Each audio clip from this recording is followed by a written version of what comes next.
اعوذ باللہ من الشیطان الرجیم، بسم اللہ الرحمن الرحیم۔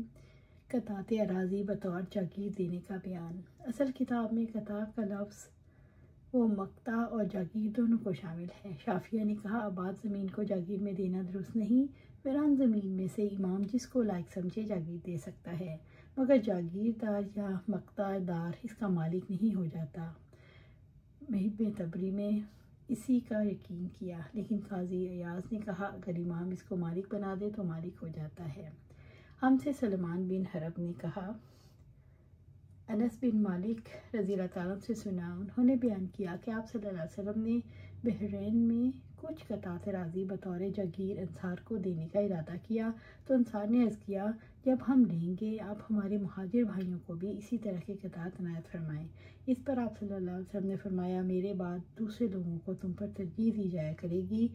تو اس وقت تم صبر کرنا یہاں تک کہ ہم سے آخرت میں آ کر ملاقات کرو۔ آپ صلی اللہ علیہ وسلم نے انصار کو بحرین میں کچھ جاگیریں دینے کا ارادہ فرمایا، اسی سے قطعۃ اراضی بطور جاگیر دینے کا جواز ثابت ہوا۔ حکومت کے پاس اگر کچھ زمین فالتو ہو تو پبلک میں کسی کو بھی اس کی ملی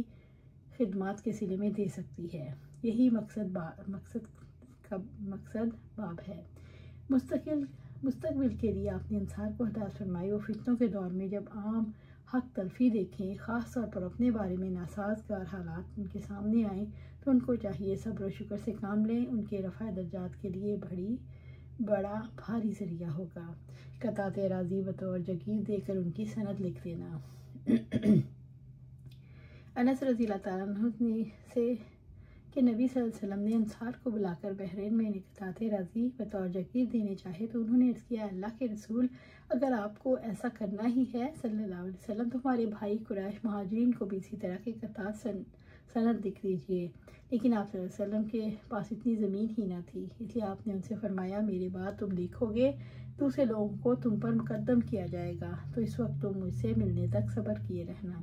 حکومت اگر کسی کو بطور انعام جاگیر عطا کرے تو اس کی سند لکھ دینا ضروری ہے تاکہ وہ آئندہ ان کے کام آئے اور کوئی ان کا حق نہ مار سکے۔ ہندوستان میں شاہان اسلام نے ایسی کتنی سندیں تانبے کے پتھروں پر کندہ کر کے بہت سے بندروں کے پجاریوں کو دیں جن میں ان کے لیے زمینوں کا ذکر ہے، پھر بھی تعصب کا برا ہو کہ آج ان کی شاندار تاریخ کو مسخ کر کے مسلمانوں کے خلاف فضا تیار کی جا رہی ہے۔ اللہم انصر اسلام والمسلمین۔ اونٹنی کو پانی کے پاس دھونا۔ ہم سے محمد بن فلیج نے بیان کیا کہ مجھ سے میرے باپ نے بیان کیا، ان سے حلال بن علی نے، ان سے عبد الرحمن بن ابی عمرہ نے اور ان سے ابو ہریرہ رضی اللہ تعالیٰ عنہ نے کہ نبی صلی اللہ علیہ وسلم نے فرمایا اونٹ کا حق یہ ہے کہ ان کا دودھ پانی کے پاس دھویا جائے۔ باغ میں سے گزرنے کا حق یا کھجور کے درختوں میں پانی پلانے کا حصہ۔ نبی صلی اللہ علیہ وسلم نے فرمایا اگر کسی شخص نے پیوندی کرنے کے بعد کھجور کا کوئی درخت بیچا تو اس کا پھل بیچنے والے ہی کا ہوتا ہے، اور اس باغ میں سے گزرنے اور سیراب کرنے کا حق بھی اسے حاصل رہتا ہے یہاں تک کہ اس کا پھل توڑ لیا جائے۔ صاحب عریہ کو بھی یہ حقوق حاصل ہوں گے۔ ابو حنیفہ رضی اللہ تعالیٰ عنہ کا یہی قول ہے، اور ایک روایت امام احمد رحمۃ اللہ علیہ سے بھی ہے اور امام شافعی رحمۃ اللہ علیہ اور امام مالک رحمۃ اللہ علیہ سے بھی مروی ہے۔ اگر بائی نے اس غلام کو کسی مال کا مالک بنا دیا تو وہ مال خریدار کا ہوگا، مگر یہ کہ بائی شرط کر لے۔ باپ کی مناسبت اس طرح سے ہے جب عریہ کا دینا جائز ہوا تو خواہ مخواہ عریہ والا باغ میں جائے گا اپنے پھلوں کی حفاظت کرنے کو۔ یہ جو فرمایا کہ اندازہ کر کے اس کے برابر خشک کھجور کے بدلے بیچ ڈالنے کی اجازت دی، اس کا مطلب یہ ہے مثلاً ایک شخص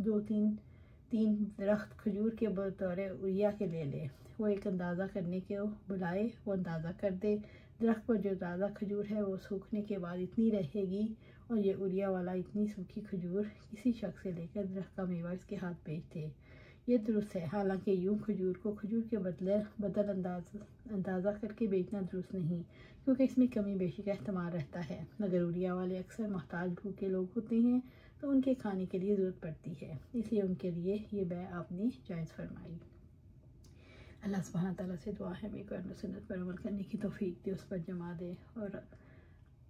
جنت الفردوس کے اعلیٰ مقام پر اپنے پاس گھر عطا فرمائے، آمین یا رب العالمین۔